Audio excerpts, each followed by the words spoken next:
I don't believe humans were built for safe. The entrepreneur has shifted twice, and I believe it's shifting for a third time right now.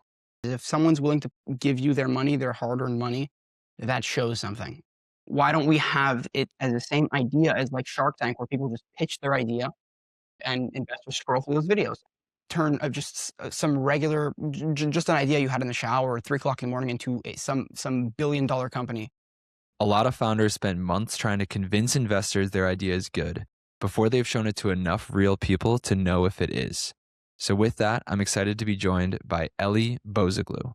Elie is the founder of Fish Tank, a platform built around the idea of turning fundraising into something public, continuous, and tied directly to how a founder shows up and builds. In our conversation, we discuss what it looks like when raising capital, building in public, and proving demand all collapse into the same process and platform. If you get value from this conversation, be sure to subscribe and share it with a friend. And now here is my conversation with Elie Bouzaglou. Elie, thank you so much for being here. Thanks for having me. Absolutely. So Elie, you're building around this idea of opening up access to funding. And I'm curious your take on this. Does giving more people access to capital actually lead to better startups or just create more of them? I actually think it's none of the above, because raising capital is very hard and getting people to open up their wallets is even harder. Now, asking the public for capital to invest in your company is actually harder than asking a VC, because you ask a VC, it's very easy to convince one person. Now, to get them on the phone with you, that's a whole different story. VCs don't really like to check their email inboxes. But convincing a whole group of individuals to invest in your crowdfunded, to invest in your company, is harder, but at the same time, it's better because it's the easiest, it's the best way to validate your idea, my opinion. Because if you get 500 people to fund your solution, you know you found a real problem. Now, you won't be wasting the next 6, 7 months building something that there's no market for it. There's no one who actually has this problem. You know that, okay, these people have this problem. They have this problem and they believe in this solution so much that they're willing to give me money to build it. They're willing to give me money to bring it to market. They're willing to give me money to scale it because they have this problem themselves. And I Yeah. believe that it not only will it like stop people from creating these startups, because these people will be posting and they'll say, okay, wait a minute, no one's investing. That means there's a very high chance that this isn't useful. Let me see. Let me tweak a little bit. Let me see what the audience thinks. That's what I believe. Nice. So your vision with the investors on the platform Fish Tank, the people that would be investors are going to be people who want the solution for themselves. Either those types of people, they can be VCs, angels, they could be people like me and you. They could be people who are just looking to get on the next big thing. Personally, I think I could find the next Facebook. I think if Mark Zuckerberg would have pitched me Facebook back in 2003, back in 03, 04, I would have definitely said, wow, this is great. You got traction. I would put all my money in it. And, famously, every $200 that Peter Thiel put into Facebook turned into $200,000. So say you allocate a $500 budget a month to either crypto stocks, and you would have put that into Facebook back in 03, you would have $500,000, and that's off a $500 investment. Uh-huh. Um, so there's plenty of reasons why you would want to invest in a company. There's plenty of reasons why you'd want to sign up onto Fish Tank as an investor. I love it. And one thing that you mentioned is that the best way to validate your idea is to have investors, like people agreeing to invest in your company. But I would push back a little bit on that the best way to validate your idea is to get people to pay you for the thing that you're creating, right? But For obviously, like sure. with software, with the startups that you'll likely see on this platform, it's going to be businesses that need some upfront capital in order to get the thing built. Is that right? Yeah, for sure. Now, another thing that I'm sure most of your audience has heard of, it's building in public. Are you familiar with that term? So building in Mhm. public is this, like, you look at any successful entrepreneur, they have some form of building, like an example that most people are going to say, what? That makes no sense. Donald Trump. The name might be a little controversial, but the story isn't. He was in the midst of like declaring bankruptcy. None of his businesses were going well. And then he sort of pivoted to personal branding, threw up Trump on all of the hotels he owned. He got on a reality TV show. His famous line, "You're fired." And people sort of really started liking that. I mean, I personally believe that's how he actually won the presidency. People knew who he was. He had no experience in politics. He was a businessman. How did he win all these people's hearts? Because they knew him. He was familiar. Trump was one of the first people to actually build in public. That's the way I see it. A thing that with building in public is it takes a lot of time. People watch content. It's a 30-second video. Oh, this probably took him a minute to do. Content is really long. It's hard. And it really takes a lot of time as a founder. When you're building the product, you have to raise capital. Raising capital is basically a full-time job. Content is also a full-time job. And then development takes also a pretty fair amount of time. However, it's getting better and better due to these AI tools, but it still takes a pretty big chunk of time. So why can't we cut that down to your building in public, go to market, mixed with your fundraising for your startup, and cut that down? And that helps the founder. And it's also opening up this sort of form of investment to anyone. Mm-hmm. And I mean, it takes all the work that you're doing on getting funding and turning it into something public facing, right? You talk about the idea of funding in public, right? Which is this new idea that you're pioneering, which is a really fascinating idea. So I guess, do you agree on the idea that the best way to validate your idea is to actually get customers paying you for the thing that you're building? Yeah, the best way to validate your idea is for people to pay for it. So whether that's paying for it in terms of investing, whether that's paying to get on a wait list, whether that's just donations, whatever it is, if someone's willing to give you their money, their hard-earned money, that shows something. Yeah, 100%.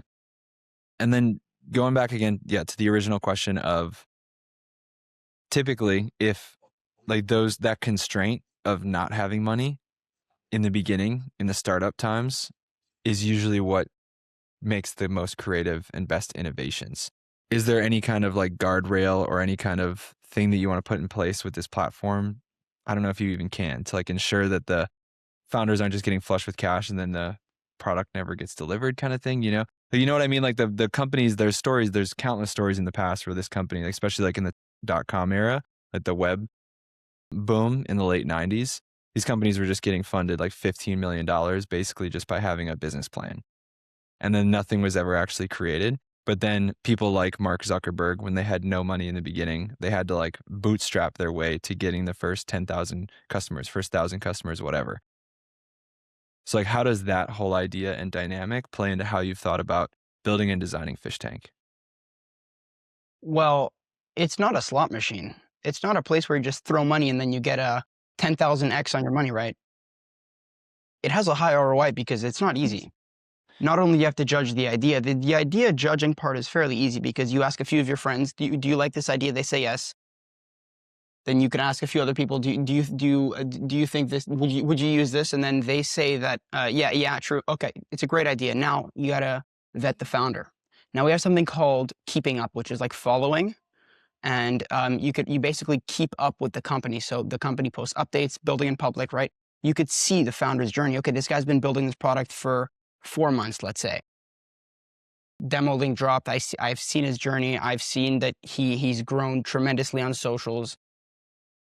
I personally messaged him, or I know that he's built something else in public, built something previously, scaled it. And then you have to judge yourself, right? Because investing in private companies, your job is to judge the entire business, the founder, the idea, the founder's content, everything about that. And that's why there's so much to win. There's so much to gain because of that. For sure. And like as a innovator on the platform, right? You're only going to attract capital. You're only going to attract investors if you can prove that you're developing something that's going to win, right? That's going to work out, right? So there's the incentive of like, okay, we need to actually build something. We need to actually deliver something that's going to work. And it feels like it really democratizes this whole process of investing in private companies. It's not just the venture capital firms, which across a lot of different domains, that democratization process typically leads to better outcomes because, like, market dynamics, whenever you apply that into anything, it's going to typically improve the outcomes of that ecosystem, where this ecosystem is an ecosystem of startup businesses, and you're taking market dynamics and applying it to that. So really excited to see what that ends up creating, because it's just the Yeah, for innovators are sure. going to be incentivized to For sure. create better products. I like to use the example of the App Store, how Apple sort of democratized the application space, because before that, you get your computer or you get your phone and there were pre-installed apps, and people would use their phone as a phone. There was no such thing as people like this all day glued to their phone all day, but obviously that's not really a good thing, but it's still, you could use it as an example of they really democratized it and changed the way we see phones forever. When I say I'm using my phone right now, you don't think like I'm on the phone with someone. You said that 15 years ago before the App Store, people would have assumed you're on the phone with someone. Or maybe you're sending them a text message or an email, but that's it. So Hmm. now it really, like, it shows when you give the power to the people, it changes everything. Yeah, 100%. All evolution starts from the bottom up, right? All great evolution. There's a great book called The Evolution of Everything that just goes through every single domain that you could possibly think of and explains how all evolutionary processes within that domain start from a bottom up approach, which is, as we're saying, the population. So to pivot, you have said that the fundraising system is broken, right? You went through this from your own personal experience. What specifically do you think is not working, and what made you decide it needed to be rebuilt instead of just navigated better? There's a lot of problems. Now I could list them all for you, all to you, but then we'll be here till tomorrow, and I don't think either of us want that. So I'm going to start off with my personal experience, but around a year and a half ago, I was building my web agency. We scaled to around 20 employees. It was basically a Google form that they would fill out after cold calling, and it would go straight to Lovable. And then I streamlined the entire process where they would show the website to the client, they would approve. I would send the invoice, the salesman would take 20% commission, I would get the rest. Now, I was basically sitting back in my chair with my feet up because I automated the entire process. Now, so I got a little bored. The team constantly told me, we never know why people are hanging up on us. It's annoying because, you get a cold call from someone. You don't say, hey, by the way, your pitch was horrible. This is exactly how you can improve it. No, you hang up on their face, sometimes occasionally throw an FU, and that's it. It's over. Right. So that was just a problem that I kept seeing. So I built an internal AI tool called Prospector, where you could upload your previous calls that you recorded, and then you could replay them with the AI, and it tells you exactly what you did wrong, how you should have reacted to the objections, what you should have said, and you could practice it over and over again. The team loved it, right? They said it was amazing, it was great. They somehow managed to convince me to try to bring this to bring it to market. I pushed back. I knew that it wasn't fit for venture dollars because, it isn't like a venture portfolio company, right? Unless it's going to be a multi-billion-dollar company, they don't even want to look at it. So I turned to crowdfunding. Only issue, the only people on these crowdfunding platforms are VCs because it's too boring for anyone else to look at. So these crowdfunding platforms essentially said, no, sorry, we can't have you. But why? Right? If they don't want to invest, they don't have to. The problem is that it works with pitch decks. Let me give you an analogy. Let's say 1 in 1,000 startups succeed. That means those other 999 fail. That means you would have to read through 999 15 to 25 page PDF decks just to find that great idea. Would you read all the slides? I wouldn't. That's what a VC's job is, essentially. So I said, well, what is something that people go through, and 1,000 of them a day is, just a regular afternoon? Well, TikTok, Instagram. How many reels would you say you watch a day, or TikToks? I can't count. I don't think you can either. I don't think anyone can. So why don't we have it as the same idea as like Shark Tank, where people just pitch their idea and investors scroll through those videos? And why don't we actually add something to that, to building in public art, because that's exploding and people really love that authenticity, right? It's one thing to see someone say, hey, this is what I'm building, invest. And it's another thing to see them actually doing it, them actually building the company. And we merged those two things, and we've been getting great feedback from everyone who's been telling the idea to all these founders. They've been saying, wow, I never have time between building in public and raising. I almost feel like I have to pick, and now I could do both. Not only is it both, like I get basically raise capital from the building in public. So it'll just motivate me to put in more creativity. And then that creativity will not only raise capital, but it also source more users. And it's just, I honestly think sometimes, like, how has no one else come up with this? And Yeah. it's just, it's wild to me. Yeah, those But are typically the best ideas. that's my personal pain, right? I realized these platforms just outright reject you if it's not a venture fit company. And that's not what crowdfunding was made for. When Obama authorized it back in 2013, I'm pretty sure, the idea was that the everyday person could invest in companies. And it's just so boring that the everyday person does not want to invest in private companies. Now our mission is to bring back what is actually supposed to be, which is me, you, my dad, anyone to invest in these companies that they truly believe in. Incredible. So before we started recording, you had explained this idea of the evolution of the entrepreneur and like Yeah. what skill sets were of value at different time periods. Could you walk us through that evolution of the entrepreneur? Yeah. So this is something I truly believe in. So over the past 50 years, the entrepreneur has shifted twice, and I believe it's shifting for a third time right now. So take it 50 years ago, your entrepreneur was real estate banker, type of acumen, type of entrepreneur. Then the internet came out, and that changed everything.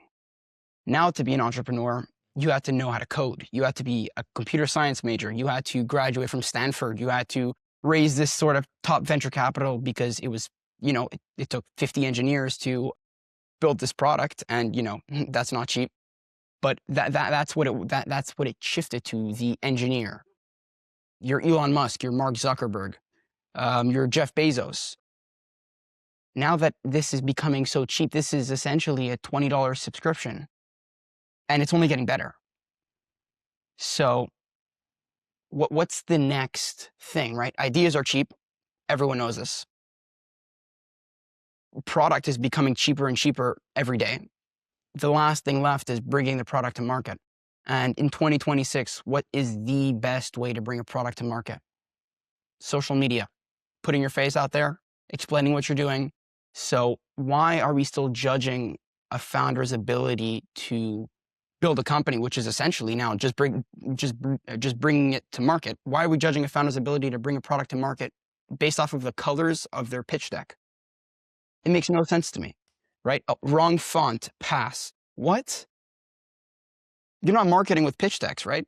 So why don't we judge them based on their ability to bring a product to market? Why don't we judge them off of their content?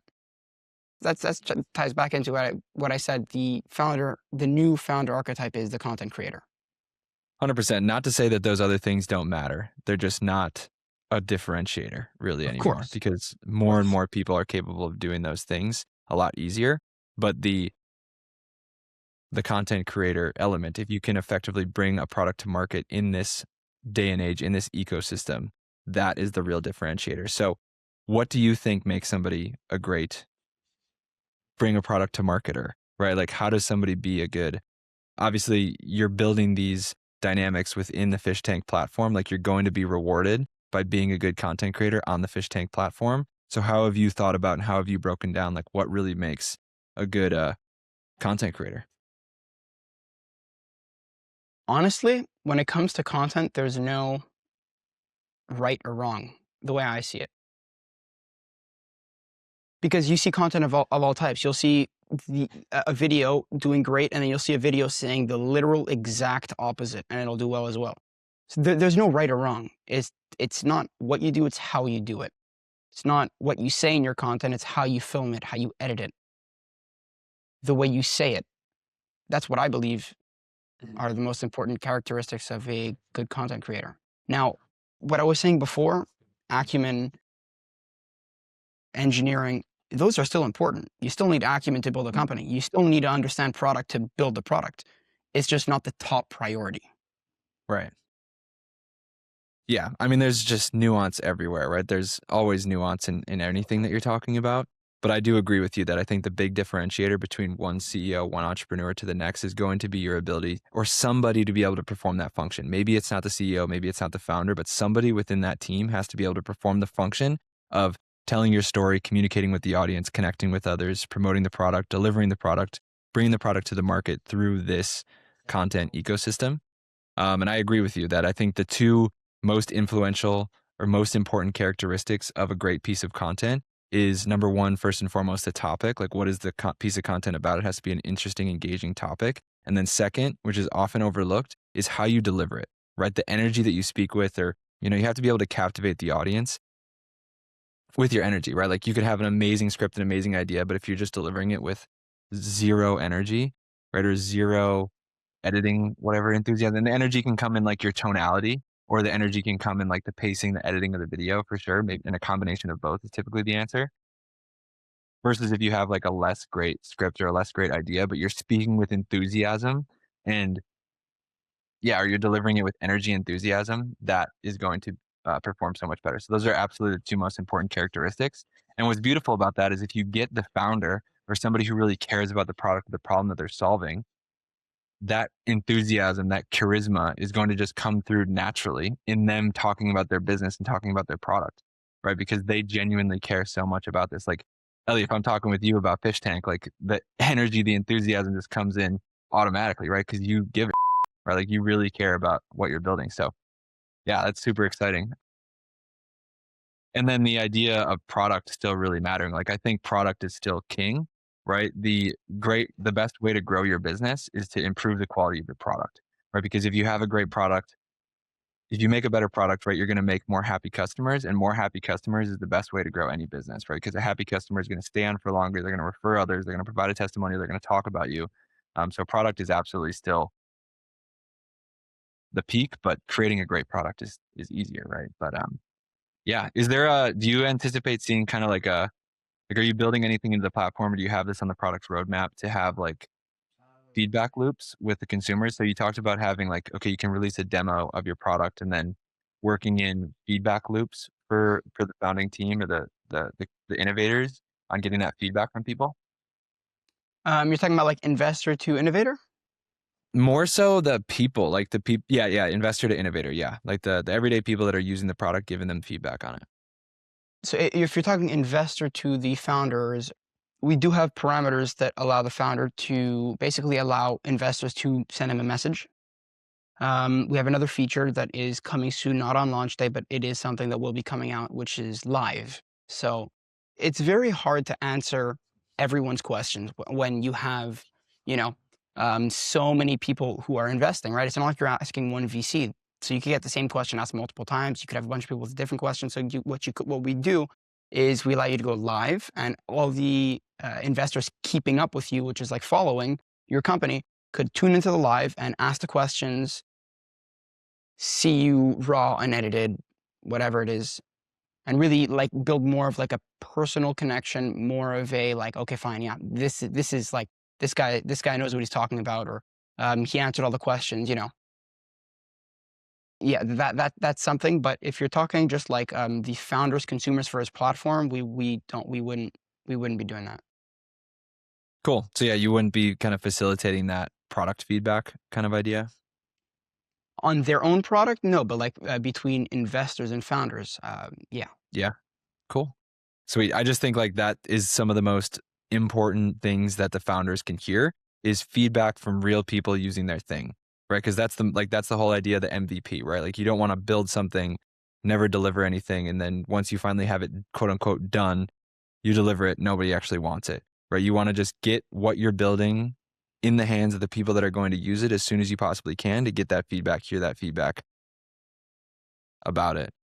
Cool. Yeah, we don't need to dive into the whole, I want to hear all the ideas for Fish Tank kind of thing, because those conversations, that could go forever. And I'm sure you got the board behind you filled with ideas. For sure. I love it. So obviously the big thing for this, right, is helping to facilitate bringing these founders into this, like demonstrate the most important ability in today's age of being an entrepreneur, which is being a great content creator and being a great person who can bring the product to market through content creation.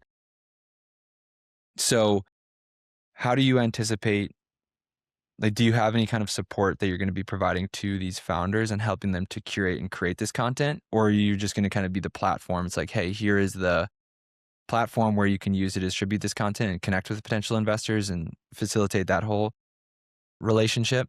Are there any kind of, like, as a founder, if I want to come onto this platform, are there any kind of tools or resources that you'll provide on helping me to create the content for the platform? No, we wouldn't be helping the founders create content. However, once again, this is a feature, but we do have something which would be like the daily prompt, which would be basically investors keeping up with you, what they want to hear from you. Cool. So you could either throw up a poll type of thing, or they could submit it, and using AI, we would basically turn all of that. Like if we get a bunch of similar questions that are asking the same type of point, we would say, okay, this is what your followers want to. This is what they want to know. This is what they want to know to build enough conviction to invest in this startup. They want to Love it. know what are you doing with this if this happens, and Yeah. then okay, fine. Now you could film a piece on that. Other than that, it's entirely up to the founder. We want to see his creativity.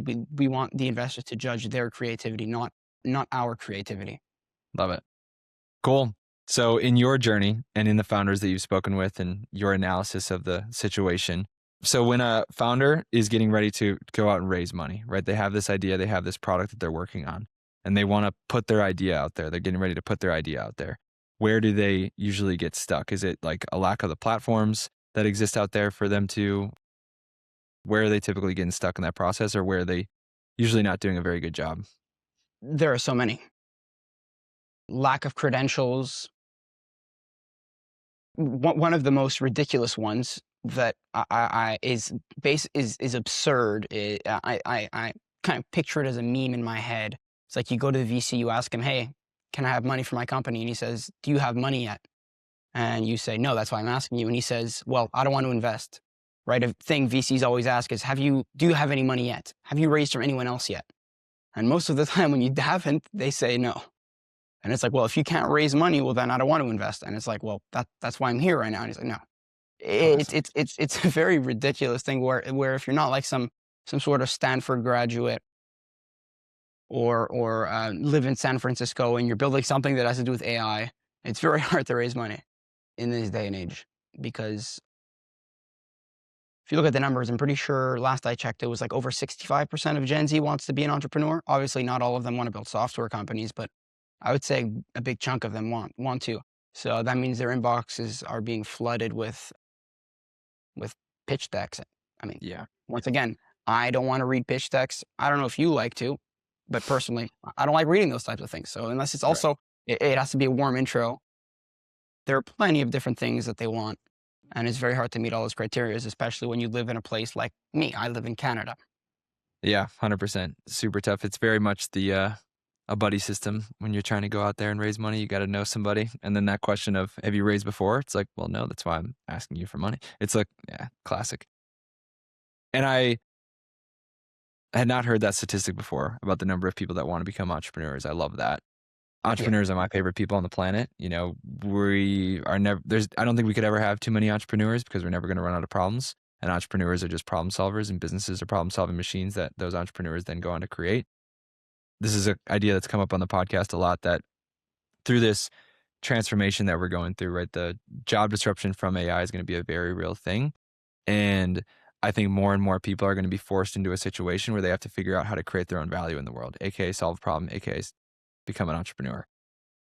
So I think a platform like this, like Fish Tank, where you'll be able to, as an entrepreneur, as somebody who's starting your own business, building your own product, creating your own solution, solving your own problem, you can go to a platform like Fish Tank and, you know, demonstrate your ability to bring this product to market. And really, like, the end all is just like Fish Tank is going to be the most effective way to raise money for your business, right? Because on Fish Tank, you're demonstrating your ability to perform the most important skill set for an entrepreneur today, which is the ability to bring a product to market, and investors want to see that. So then as a innovator on that platform, you'll be able to, raise more money on the platform, so which is great. Is that something that you're seeing or something that you believe as well? I see you nodding your head that more people are going to be forced into a situation like you just see more entrepreneurs in the future. Yeah, everywhere. I mean, listen, it's absurd the amount of new entrepreneurs because people, it's very hard to get a job. There's this joke I've seen recently. It's like, I'm going to get a job so I could have money to build my own company. But then when you show up at the job interview, it's just as hard as when you get interviewed by that VC. So you just go straight, skip the job step, go straight to the VC. But getting a job now is impossible. Most people are firing, not hiring, and yeah, it's a completely new day and age. And it's like you never know what's going to drop tomorrow. It's just a regular Tuesday, and Anthropic just wipes out an entire workforce, and it's just like okay, so yeah, I see. You go on LinkedIn now. There are literal 13-year-olds on there saying, "Okay, I'm building a company." It's insane, and I support it. Obviously, it's amazing. It's great. But yeah, it's this massive wave of entrepreneurs, and I feel like we're just like at the tip, like right before a massive wave comes. It's a small little wave that comes, but it's gonna be massive. For sure. And I'm personally super optimistic about it. Obviously, it's going to be a really bumpy transition, right? There's going to be a lot of solutions like what you're building with Fish Tank that are going to help smooth out that transition process and help support those entrepreneurs, those new entrepreneurs in the process.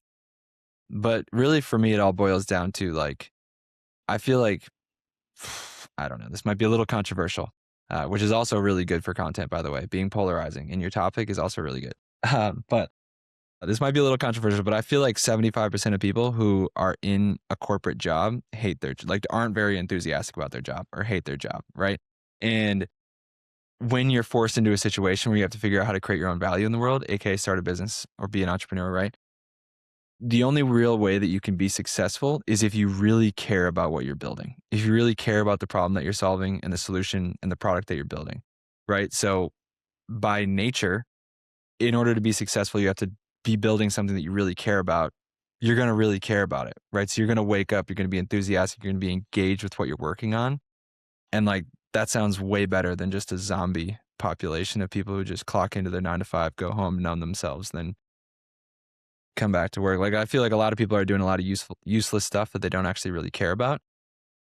And this transition will be difficult because it's going to be like, what's really nice about that, and I'm kind of rambling, so I apologize, but what's really nice about being able to just kind of show up to a job is like, you don't actually have to think.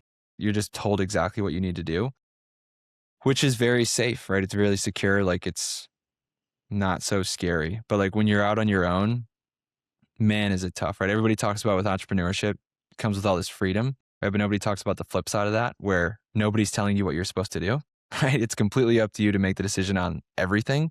Like, you deciding what is actually important to work on, what adjustments do I need to make to this product, like whatever. So it comes with a lot of responsibility and ownership over your own situation, which in the long run, I think is going to lead to a much better, happier, more engaged society. But it is going to be a real wake up call and a real difficult transition, I think. But I think it'll lead up to be for the best interest of the world in the end. I mean, I don't believe humans were built for safe, right? We weren't built for safe. We were built for build this hut before the bear comes. Obviously, we don't live in that exact. Obviously, we don't live like that. But at the same time, it's kind of similar because it's I better get the money to pay for the house or else I'm homeless. There still is that, but does that mean that you should never get out of your cave, your hut, whatever it is, your safe space? No, right? A boat is safest when it's parked on a dock, but that's not what it's built for. And that's something I really believe. Absolutely. And like, not only were humans not meant to be safe, but we're also meant to just like we're creative beings, right? That is what makes us so special. And I feel like we're at our most creative when you're under the most amount of like pressure, I guess, like to be the most innovative, which kind of ties us back to that initial question. It's like, when you're a startup, when you're starting a business and you have $0, you're going to have to find a lot of ways to get super creative, right? In order to make this work and to keep pushing this forward. But on a human level, like we're most creative and innovative when when we're under pressure. And yeah, and I think again, the path to success in business starts with starting a business that solves a problem that you care about or that you're good at, like doing something that you're good at. The most creative thing that we can do is just kind of pursue those interests, pursue those things that we're good at. So you'll just have to wind up in a situation where you're doing something that you really care about, which I think is awesome. But thanks for exploring that idea with me for a bit. So to kind of wrap up, I got 2 final questions for you, Elie. Thank you again for the time. Again, if you've made it this far, go to fishtank.vc, join the beta. Elie, tell us a little bit about like where you're at with Fishtank. Yeah, so I don't know if anyone knows this, but the government is fairly difficult to work with. They take a very long time. They're very slow. When the world's richest man can't solve the government, something's really wrong. But that's besides the point. Yeah. It's very slow. So compliance-wise, of course, building something of this scale, of course, requires a lot of compliance, regulatory compliance, et cetera, et cetera. So on the actual investment compliance, that we're not 100% sure on when it's coming. However, we do plan on launching our innovator, which is the founder side, hopefully in the coming weeks. And this will allow founders to actually start posting today. So once we launch, they have their foot in the door, and they're the first videos, they're the first pitches that investors see. Amazing. Cool. Hey, you'll see me in the beta group. If anybody's listening, you'll see me getting content out there. It'll be a good incentive for me to stay more consistent with the content beyond just the podcast. So yeah, when you sign up for your fish tank, keep up with me. Cool, man. And then kind of a broader question. What is the vision that you have, like for the change that you want Fish Tank to create in the world? I truly believe that this company will eventually become the Meta, like Meta as in Facebook, of entrepreneurship. I want it to be where you go with literally a seed, something you came up with in the shower, and you post about it, get destroyed on it, reiterate, post it, get destroyed on it, rebuild, and refine that idea. Find your first users, have other people invest in the company. Those investors have a stake in it now, so they're going to tell their friends about it, while you can also recycle that content, putting it into either Facebook ads, Instagram ads, organic content. Turn just some regular, just an idea you had in the shower at 3 o'clock in the morning into some billion-dollar company, all in this one app. So from idea to IPO, everything, and obviously not the actual IPO, but up until you get to that stage. Like that's the graduation, right? That's what we want to be. Yeah, man, you're going to make it happen. I love it. And then my last question for you, Elie, this is a recurring question that I ask every guest. But if you had a giant billboard that everyone in the world could see for 10 seconds, what would it say and why? Failure is success. Why? Now the education system is fairly, outdated in terms of like they're still like they're teaching people MS Paint with when there's like Claude code coming out. Like makes no sense to me, but like school teaches you that you failed your exam, you have to that's it, like that's a bad thing. No. I believe failure is positive, because I'm pretty sure you look up any person with a significant amount of wealth, they've failed countless amount of times.